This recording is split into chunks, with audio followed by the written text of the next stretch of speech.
Bismillahirrahmanirrahim. Assalamualaikum warahmatullahi wabarakatuh. Perkenalkan, saya Tegar Palius Pikar dari Institut Teknologi Kalimantan. Pada kesempatan jurnal harian ini saya akan membahas terkait dengan kesehatan jasmani dan mental. Konsepsi kesehatan jasmani. Ini ada dasar hukum terkait dengan kesehatan bagi ASN, yaitu Undang-Undang Kesehatan Nomor 36 Tahun 2009. Definisinya, kalau kita membahas tentang kesehatan, adalah kemampuan tubuh untuk menyesuaikan fungsi-fungsi alat-alat tubuhnya dalam batas fisiologi terhadap keadaan lingkungan, ketinggian, kelembaban, suhu, dan sebagainya, atau kerja fisik yang mencakup efisien tanpa lelah secara berlebihan, dari Prof. Sujatmo. Kemudian dalam keseharian kita melakukan aktivitas fisik. Berikut adalah tabel terkait dengan aktivitas fisik dan kalorinya yang kita keluarkan dalam menit, dalam satuan menit. Contohnya nyuci baju, mengemudi mobil, ngecat rumah, memotong kayu, menyapu rumah, jalan kaki, mengajar, membersihkan jendela, berkebun, dan lain-lain. Kemudian ada komponen-komponen kebugaran jasmani, yaitu yang pertama ada komposisi tubuh atau indeks massa tubuh. Kemudian kita melihat ada fleksibilitas tubuh, kemudian ada kekuatan dan daya tahan otot serta daya tahan jantung. Ini adalah cara perhitungan dari indeks massa tubuh. Yang pertama adalah berat badan, kita bagi dengan tinggi badan kali tinggi badan. Nah, dari situ kita akan melihat kategorinya. Di sini ada tabel klasterisasinya dan pengkategorian. Apakah badan kita kurus, normal, kegemukan, atau masuk ke golongan obesitas, dengan perhitungan seperti ini menggunakan IMT. Setelah itu kita akan lihat tabelnya, tabel laki-laki dan tabel perempuan. Kemudian ada beberapa manfaat berolahraga. Yang pertama adalah meningkatkan kerja dan fungsi jantung, paru-paru, dan pembuluh darah, meningkatkan kekuatan otot dan kepadatan tulang, meningkatkan kelenturan fleksibilitas pada tubuh sehingga dapat mengurangi cedera, meningkatkan metabolisme tubuh untuk mencegah kegemukan dan mempertahankan berat badan ideal, mengurangi resiko berbagai macam penyakit seperti tekanan darah tinggi, kencing manis, penyakit jantung, dan lain sebagainya. Berikut adalah manfaatnya. Kemudian yang perlu kita lakukan adalah pola hidup sehat. Yang pertama adalah makanan sehat, yang kedua adalah berpikir sehat, yang ketiga adalah istirahat sehat, yang keempat adalah aktivitas sehat, dan yang kelima adalah lingkungan sehat. Ini yang merupakan pola hidup sehat. Di sini sebelahnya ada tabel kalori yang dibutuhkan per hari sesuai dengan umur kita. Misalnya saya di umur 31, berarti saya membutuhkan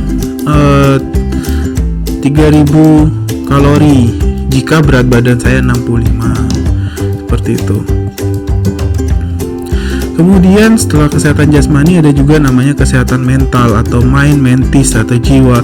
Dalam pengertiannya yang luas berkaitan dengan interaksi antara pikiran dan emosi manusia. Kemudian kita kenal juga dengan namanya kendali diri atau self control. Kendali diri adalah tanda kesehatan mental dan kesehatan spiritual yang paling tinggi. Secara sederhana, kendali diri adalah kemampuan manusia yang selalu untuk dapat berpikir sehat dalam kondisi apapun.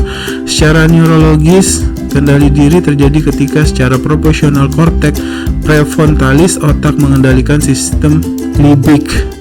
Ini dari Ramadhan 1998 dan lain-lain. Ini definisi terkait dengan kendali diri atau self control.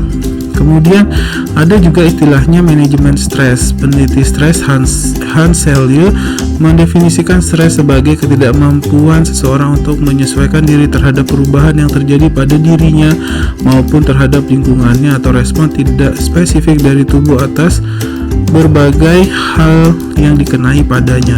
Greenberg 2011. Nah, menariknya stres itu ada dua, yaitu stres bersifat positif atau disebut eustress.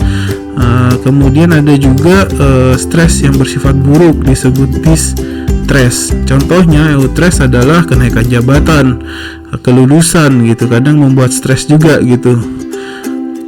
Kemudian kalau kita distresnya yang bersifat buruk, misalnya kematian seseorang yang dicintai, kemudian kecelakaan dan sebagainya. Nah, ini yang perlu kita manajemenkan. Ada 3 fase stres dalam tubuh kita. Yang pertama adalah fase alarm reaction, yang kedua fase stage of resistance, yang ketiga adalah stage of exhaustion. Seperti itu. Ini adalah 5 tanda pikiran stres. Yang pertama adalah pikiran menjadi sangat cepat, seperti sedang berbalapan gitu ya. Kemudian kontrol terhadap pikiran tersebut menjadi sangat sulit. Yang ketiga menjadi cemas, mudah terangsang dan bingung. Yang keempat adalah konsentrasi makin sulit.